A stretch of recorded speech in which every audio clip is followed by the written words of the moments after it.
ជំរាបសួរបងប្អូនទាំងអស់គ្នាបាទអញ្ចឹងថ្ងៃនេះគឺយើងត្រឡប់មកកាន់ថ្នាក់រៀនរបស់យើងនៅថ្នាក់ English Level 4ជាមួយគ្នាហើយថ្ងៃនេះគឺ teacher មាននៅមេរៀនមួយអំពី grammar present perfect with for and since បាទអញ្ចឹងវិជ្ជាករយើងថ្ងៃនេះគឺយើងរៀនអំពីបាទ present perfect ដែលយើងនឹងសារភ្ជាប់ជាមួយនឹង for ហើយនឹង since បាទប្រហែលជាទាំងអស់គ្នាធ្លាប់បានសិក្សាមួយគ្នាច្រើនដងហើយអំពី present perfect អញ្ចឹងថ្ងៃនេះគឺយើងបន្ថែមនៅការប្រើប្រាស់ present perfect ហ្នឹងជាមួយនឹង for ហើយនឹង since បាទអញ្ចឹងជាដំបូង teacher ណែនាំយើងឲ្យស្គាល់អំពីអ្វីទៅដែលហៅថា present perfect ជាមួយគ្នាមុនសិនតោះអញ្ចឹង use the present perfect to describe an action that began in the past and continues to now បាទដែលយើងបកប្រែថាប្រើ present perfect ហ្នឹងគឺដើម្បីពិពណ៌នាអំពីសកម្មភាពមួយបាទ action សកម្មភាពមួយដែលបានកើតឡើងនៅក្នុងពេលអតីតកាលហើយបន្តមកដល់ឥឡូវនេះបាទមានន័យថា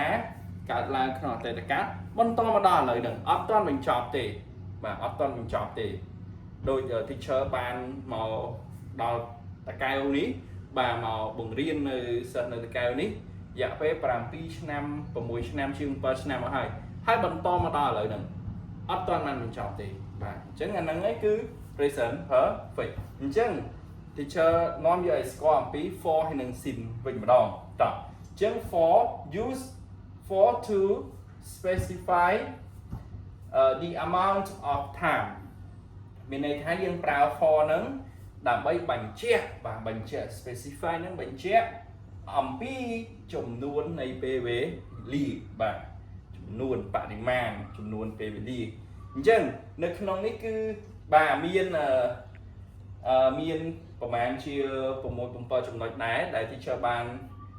ឧទាហរណ៍នៅក្នុងនឹងរួចជាស្រេចអញ្ចឹង for សម្រាប់ពាក្យថា for នោះវាអាច for 10 minutes for 2 hours for several days for a month for 6 years for a long time for quite a while បាទអញ្ចឹងយើងអាចប្រើ for ជាមួយនឹងចំនួនពេលវេលាខាងក្រោមនេះបានហើយវាមានច្រើនយ៉ាងហ្នឹងទៀតមិនមែនមានតែប៉ុណ្្នឹងទេអានេះគ្រាន់តែ teacher លើកឧទាហរណ៍មកឲ្យ10នាទីមុន2ម៉ោងមុនប្រហែលថ្ងៃមុនបាទច្រើនថ្ងៃseveralច្រើនថ្ងៃមុនមួយខែមុន6ឆ្នាំមុនបាទមាន10ឆ្នាំមុន100ឆ្នាំមុនក៏បានដែរបាទអញ្ចឹងយើងងាកមកតាមដាននៅ since វិញម្ដងបាទ since you since to specify the starting point យើងប្រើ since ដើម្បីបញ្ជាក់អំពីចំណុចដែលយើងចាប់ផ្ដើម for យើងប្រើនៅរយៈពេលដែលយើងធ្វើនឹងអស់រយៈពេលប៉ុន្មានហើយបាទបញ្ជាក់អំពីចំនួននៃពេលវេលាដល់ since យើងប្រើអំពីរាប់នៅចំណុចដែលយើងចាប់ផ្ដើមបាទចាប់ផ្ដើមពីចំណុចណាពីម៉ោង3កាលយប់មិញថ្ងៃច័ន្ទខែតុលាឆ្នាំ2009ថ្នាក់វិទ្យាល័យបាទ high school តាំងខ្ញុំនៅក្មេងបាទ when I was a kid បាទតាំងខ្ញុំនៅក្មេងអញ្ចឹងយើងអាចប្រើច្រើនជាងនឹងទៀតក៏បានដែរគ្រាន់តែឆាដកស្រង់ដើម្បីជួយបងប្អូនឲ្យកាន់តែយល់ច្បាស់អំពី for ហើយនឹង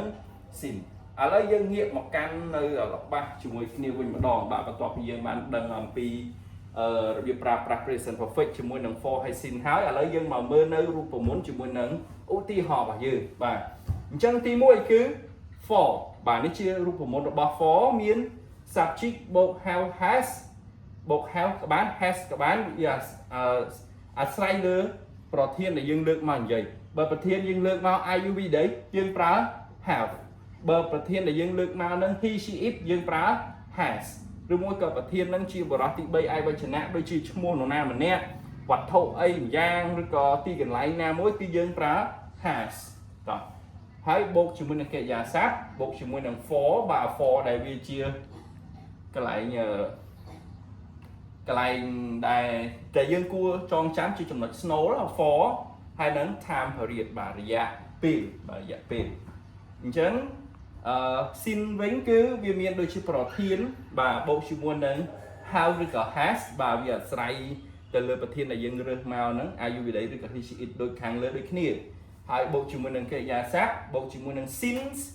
ខ្លួនឯងផ្ទាល់ហើយនឹងបូកជាមួយនឹង starting point ចំណុចចាប់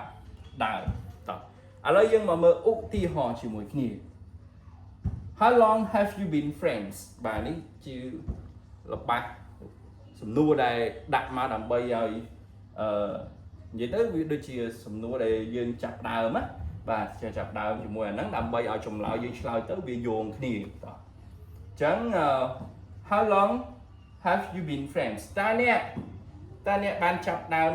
ធ្វើជាមិត្តភក្តិនឹងគ្នាហ្នឹងតាំងពេលណាមកបាទរយៈពេលយូរប៉ុណ្ណាហើយក៏តាំងពេលណាមក we have been បាទនេះជាទម្រង់កាត់ណាស្មើ we have បាទនេះប្រើ we have ដោយសារ subject វាជាប្រភេទ IUV ដែរ we have been friends for 6 years ពួកយើងបានចាប់ដើមជាមិត្តភក្តិនឹងគ្នាអស់រយៈពេល6ឆ្នាំមកហើយបាទ6ឆ្នាំហើយដែលខ្ញុំធ្វើជាមិត្តជាមួយនឹងអ្នកបាទអញ្ចឹងយើងឃើញមានបាទ for បាទ for 6 year អញ្ចឹង6 year ហ្នឹងគឺជា time period ហើយ for នេះបាទគឺជា for នឹងឯងមួយទៀត we have been friends since 2020 ពួកយើងបានធ្វើជាមិត្តភក្តិនឹងគ្នាចាប់តាំងពី2020មកម្លេះបាទអញ្ចឹងបើយើងរាប់ពីឥឡូវ2026អញ្ចឹងមិត្តភក្តិ6ឆ្នាំហើយអញ្ចឹងយើងដកទៅឃើញ2020បាទអញ្ចឹងរបស់ពីរហ្នឹងគឺវាអត់ខុសគ្នាទេរបស់ពីរហ្នឹងគឺបាទអាមួយយើងចង់និយាយអំពីចំនួនពេលវេលាអាមួយទៀតរាប់ពីចំណុចចាប់ដើមអត្ថន័យតែមួយទេបាទមិត្តភក្តិគ្នា6ឆ្នាំហើយអូខ្ញុំជាមិត្តភក្តិមួយគាត់ហ្នឹងតាំងពី2020យើងសរុបទូទាត់ទៅ6ឆ្នាំដូចតែគ្នាទេអត្ថន័យគឺអត់ខុសគ្នាទេមួយទៀត she has been upset for several days នាងបាទក្រៀមក្រំបាទជាច្រើនថ្ងៃហើយបាទ for បាទ several day គឺបាទគឺអីបាទគឺជា amount of time ចំនួនពេលវេលាI haven't spoken to her since last week ខ្ញុំអត់បាននិយាយជាមួយនាងទេនិយាយទៅកាន់នាងទេចាប់តាំងពីសប្តាហ៍មុនមកម្លេះបាទចាប់តាំងពីសប្តាហ៍មុនគឺអត់បាននិយាយជាមួយនាងទេបាទដោយសារនាង upset បាទនាងក្រៀមក្រំរយៈពេលច្រើនថ្ងៃអញ្ចឹងសម្រាប់មេរៀនរបស់យើងគឺមានតែប៉ុណ្្នឹងទេសង្ឃឹមថាបងប្អូននឹងអាចចេះជាមួយនឹងទម្រង់ទាំងឧទាហរណ៍ទាំងរូបមន្តទាំងរបៀបនៃការប្រើប្រាស់អំពី present perfect for ហើយនឹង sin ជួបគ្នាវីដេអូក្រោយទីជិននឹងចែករំលែកជាមួយនឹងមេរៀនផ្សេងៗទៀតអរគុណបាទសូមព្រះប្រទានពរ